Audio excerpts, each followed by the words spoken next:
कविकुलतिलक श्रीमत्त्रिविक्रम पंडिताचार्य विरचित श्री हरिवायुस्तुतिः। ओम श्रीमद्विष्णुघ्निष्ठातिगुणगुरुतम श्रीमदानन्दतीर्थत्रैलोक्याचार्य पादोज्ज्वल जलजल सत्पांसवोऽस्मान् पुनन्तु। वाचां यत्र प्रणेत्री त्रिभुवनमहिता शारदा शारदेन्दुज्योत्स्ना भद्रस्मितश्रीधवलितककुभा प्रेमभारं बभार। उत्कण्ठाकुण्ठकोलाहलजवविदिताजस्रसेवानुवृद्धप्राज्ञात्मा ज्ञानधूतान्धतमस सुमनो मौलिरत्नावलीनाम् भक्त्युद्रेकावगाढप्रकटनसधटात्कार सङ्घृष्यमाणप्रान्तप्राघ्र्याङ्घ्रिपीठोत्थित कनकरजः पिञ्जरारञ्जिताशाः।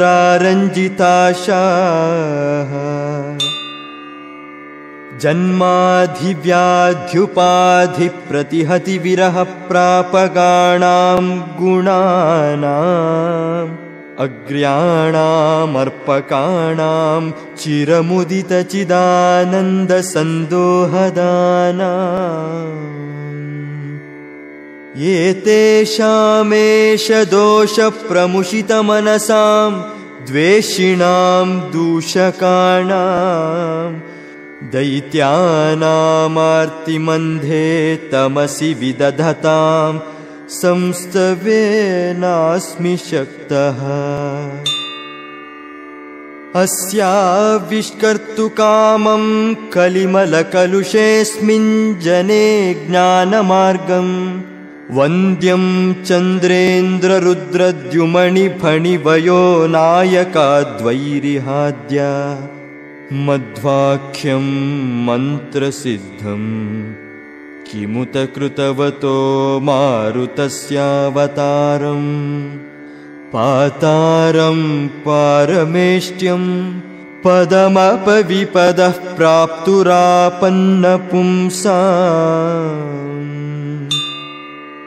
उद्यद्विद्युत्प्रचण्डां निजरुचिनिकरव्याप्तलोकावकाशो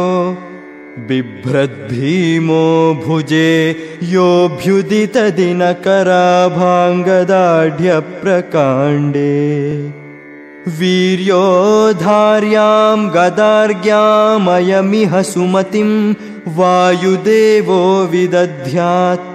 अध्यात्मज्ञाननेता यतिवरमहितो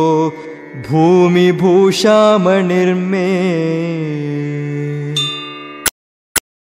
सारोत्तापनित्योपशमदसदयस्नेहः साम्बुपूरः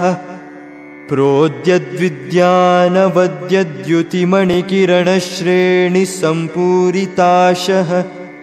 श्रीवत्साङ्काधिवासोचिततरसरल श्रीमदानन्दतीर्थक्षीराम्भोधिर्विभिन्द्याद्भवदनभिमतं भूरि मे भूतिहेतुः। मूर्धन्येषोऽञ्जलिर्मे दृढतरमिहते बध्यते बन्धपाशच्छेत्रे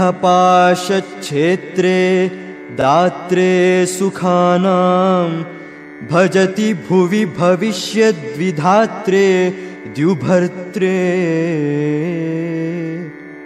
अत्यन्तं सन्ततं त्वं प्रदिश पदयुगे हन्त सन्तापभाजाम् अस्माकं भक्तिमेकां भगवत उत ते माधवस्याथवायोः साभ्रोष्णाभिषु शुभ्रप्रभमभय नभो भूरि भूभृद्विभूति भ्राजिष्णुर्भूरुभूणां भवनमपि विभो भेदि भव्रे बभूवे येन भ्रूविभ्रमस्ते भ्रमयतु सुभृशं बभ्रुवद्दुर्भृताशान् भ्रान्तिर्भेदावभासस्त्विति भयमभिभूर्भोक्ष्यतो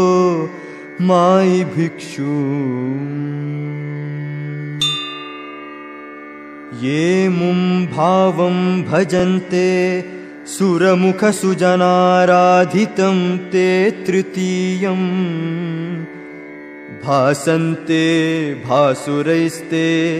सहचरचलितैश्चामरैश्चारुवेषाः वैकुण्ठे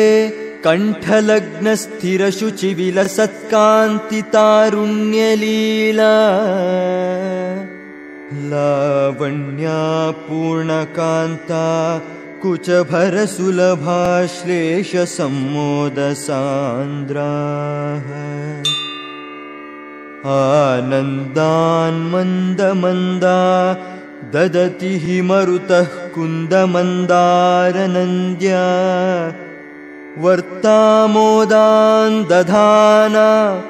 मृदुपदमुदितोद्गीतकैः सुन्दरीणाम् वृन्दैरावन्द्यमुक्तेन्द्वहिमगुमदनाहीन्द्र देवेन्द्रसेव्ये मौकुन्दे मन्दिरेऽस्मिन्न विरतमुदयन्मोदिनां देवदेवा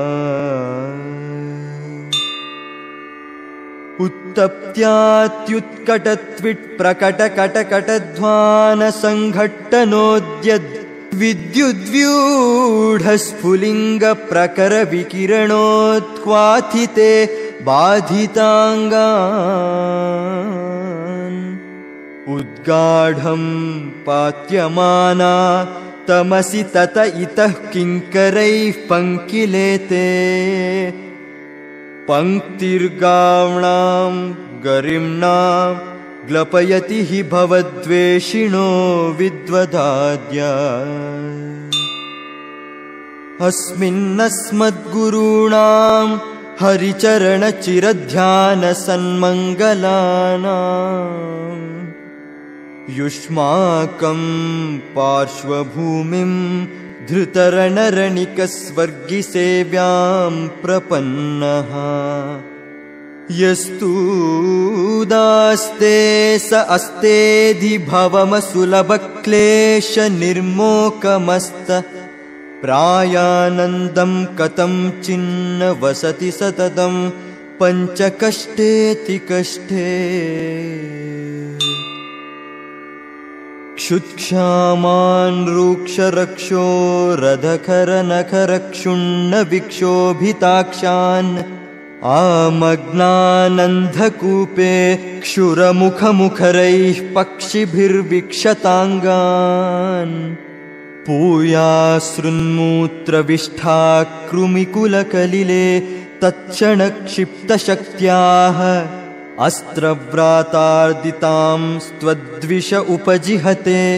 वज्रकल्पाजलूकाः मातर्मे मातरिष्वन् पितरतुलगुरो भ्रातरिष्टाप्तबन्धो स्वामिन् सर्वान्तरात्मन्न जरजरयितर्जन्म मृत्यामयानाम् गोविन्दे देहि भक्तिं भवति च भगवन्नूर्जितां निर्निमित्तां निर्व्याजां निश्चलां सद्गुणगणबृहतीं शाश्वतीमाशुदेव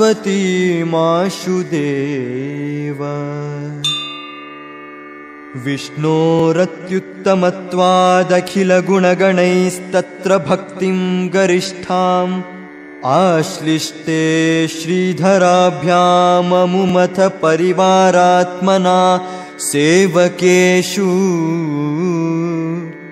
यः सन्धत्ते विरिञ्चश्वसनविहगपानन्तरुद्रेन्द्रपूर्वे स्वाध्यायं स्तारतम्यं स्फुटमवति सदा वायुरस्मद्गुरुस्तम् तत्त्वज्ञानमुक्तिभाजः सुखयसि हि गुरो योग्यता तारतम्या दाधत्से मिश्रबुद्धिं स्त्रिदिव निरयभूगोचरान् नित्यबद्धान्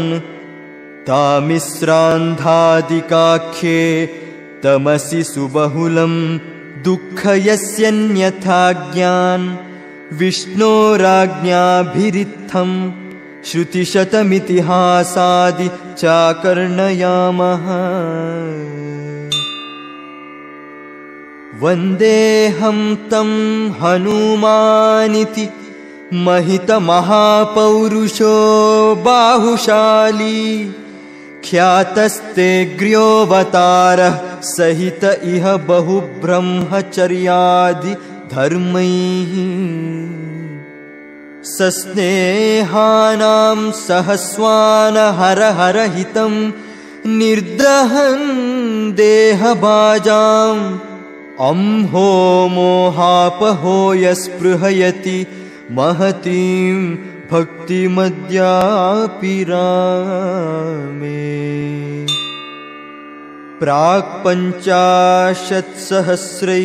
प्राक्पञ्चाशत्सहस्रैर्व्यवहितममितं योजनैः पर्वतं त्वं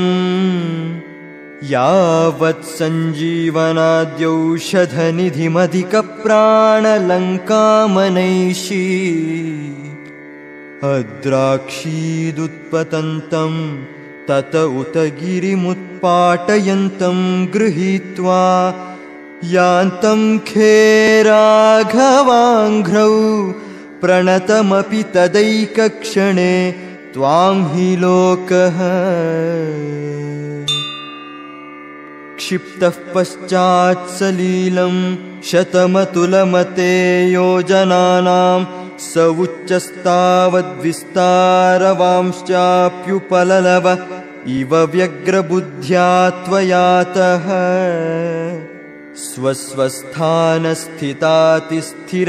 स्वस्वस्थानस्थितातिस्थिरशकलशिलाजाल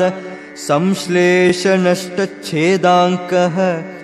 प्रागिवाभूत् कपिवरवपुषस्ते नमः कौशलाय दृष्ट्वा दुष्टाधिपोरस्फुटितकनकसद्वर्मघृष्टास्थिकूटं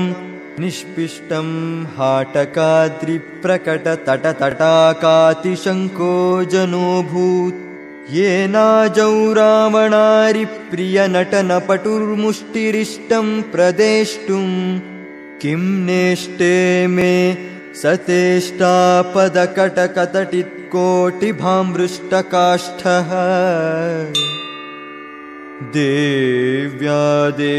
देव्यादेशप्रणीतिद्रुहिण हरवरावध्यरक्षो विघाता द्यासेव्योऽद्यद्दयार्द्रः सह भुजमकरोद्रामनामा मुकुन्दः दुष्प्रापे पारमेष्ट्ये करतलमतुलं मूर्ध्नि विन्यस्य धन्यं तन्मन्भूयः प्रभूतप्रणयविकसिताब्जे क्षणस्त्वेक्ष्यमाणः जघ्ने निघ्नेन विघ्नो बहुलबलबकध्वंसनाद्येन शोचद्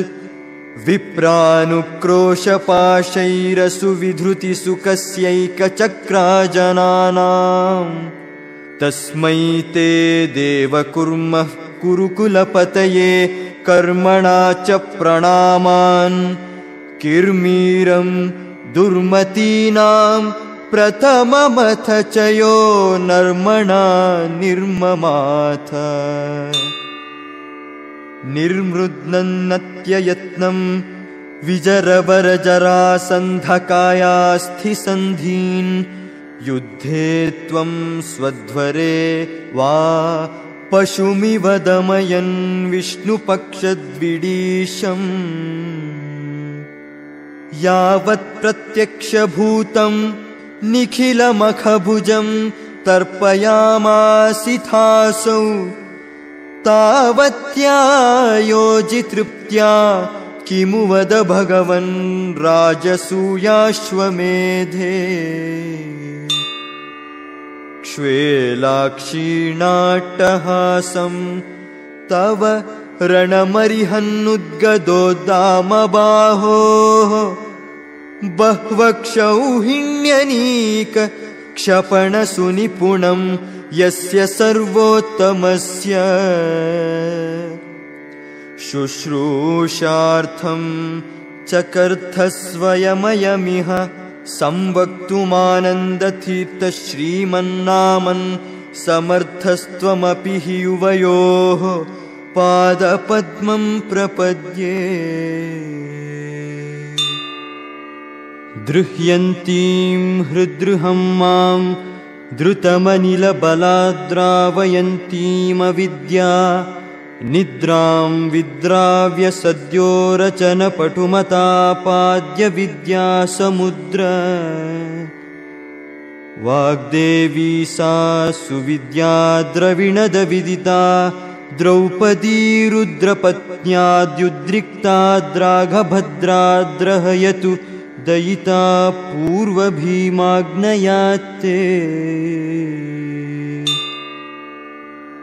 याभ्यां शुश्रूषुरासीः कुरुकुलजनने क्षत्रविप्रोदिताभ्यां ब्रह्मभ्यां बृंहिताभ्यां चितिसुखवपुषा कृष्णनामास्पदाभ्यां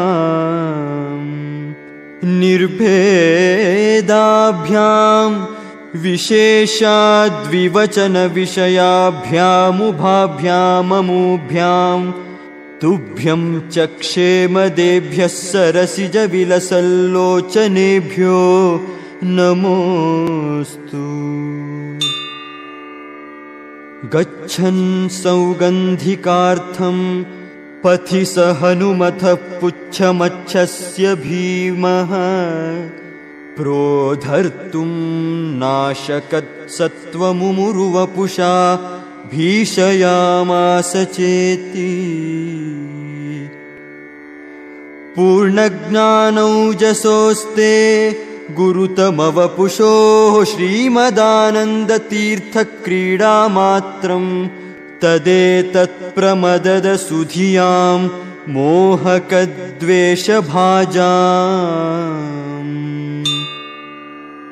बह्वीः कोटिरटीकः कुटिलकटुमतीनुत्कटाटोपकोपान् द्राक्चत्वं सत्वरत्वाच्छरणदगदया पोथयामासिथारीन्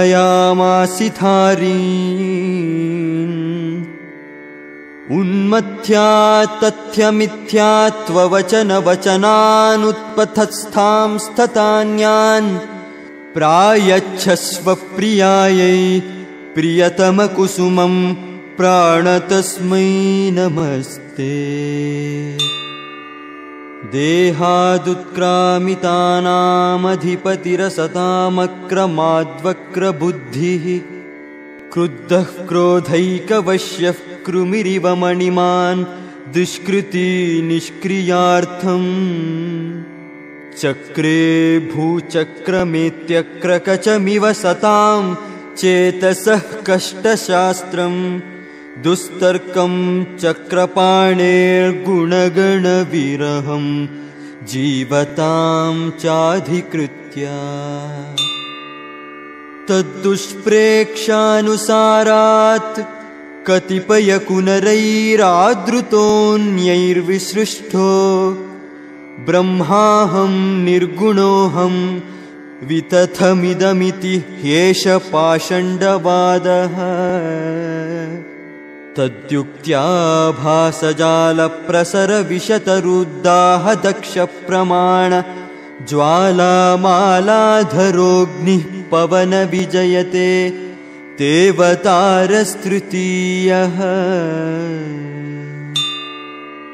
आक्रोशन्तो निराशा भयभरविवशश्वाशयाश्छिन्नदर्पा वाशन्तो देशनाशस्त्वितिपतकुधियां नाशमाशादशाशु धावन्तो श्लीलशीला विततशपथशापा शिवा शान्तशौर्याः त्वद्व्याख्या सिंहनादे सपदि ददृशिरे मायिगो मायवस्ते त्रिष्वप्येव्यावतारेश्वरिभिरपघृणं हिंसितो निर्विकारः सर्वज्ञः सर्वशक्तिः सकलगुणगणापूर्णरूपप्रगल्भः स्वच्छस्वच्छन्दमृत्युः सुखयसि सुजनं देवकीं चित्रमत्र त्राता यस्य त्रिधामा जगदुतवशगं किङ्करा शङ्कराद्याः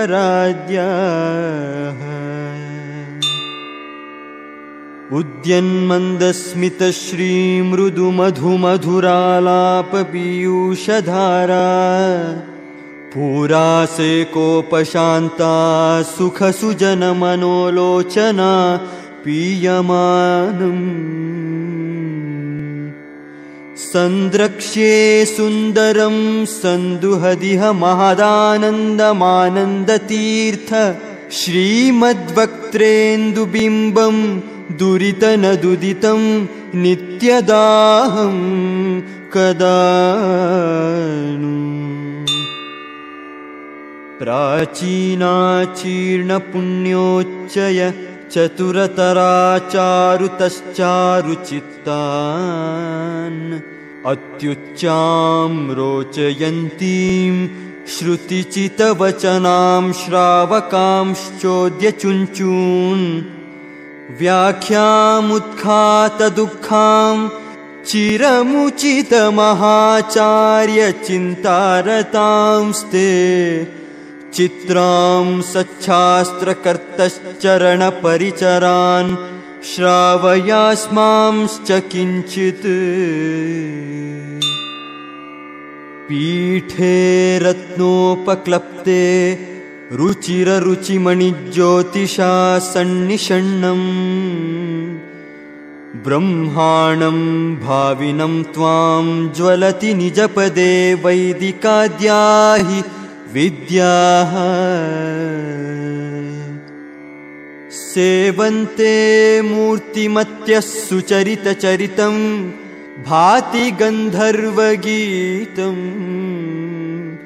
प्रत्येकं देवसंसत्स्वपि तव भगवन्नर्तितद्यो वधूषु सानुक्रोशैरजस्रं जनिमृतिनिरयाद्यूर्मिमाला विलेस्मिन् संसाराब्धौ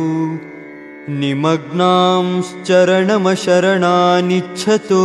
वीक्ष्य जन्तून् युष्माभिः प्रार्थितः सञ्जलनिधिशयनः सत्यवत्यां महर्षे व्यक्तश्चिन्मात्रमूर्तिर्न खलु भगवतः प्राकृतो जातु देहः अस्तव्यस्तं समस्तश्रुतिगतमधमैः रत्नपूगं यथान्धैः अर्थं लोकोपकृत्यै गुणगणनिलयः सूत्रयामास कृत्स्नम्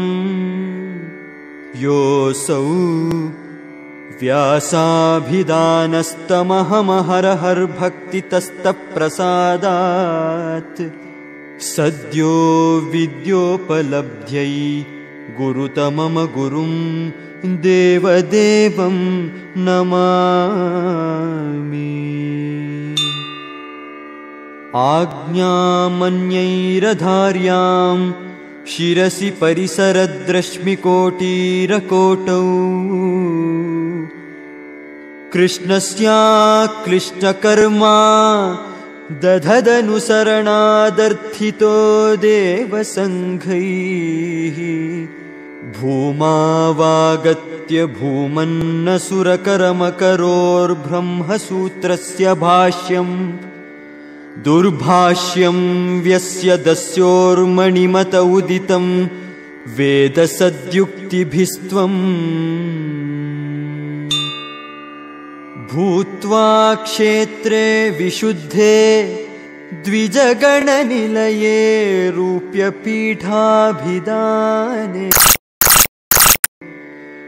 तत्रापि ब्रह्मजातिस्त्रिभुवनविशदे मध्यगेहाख्यगेः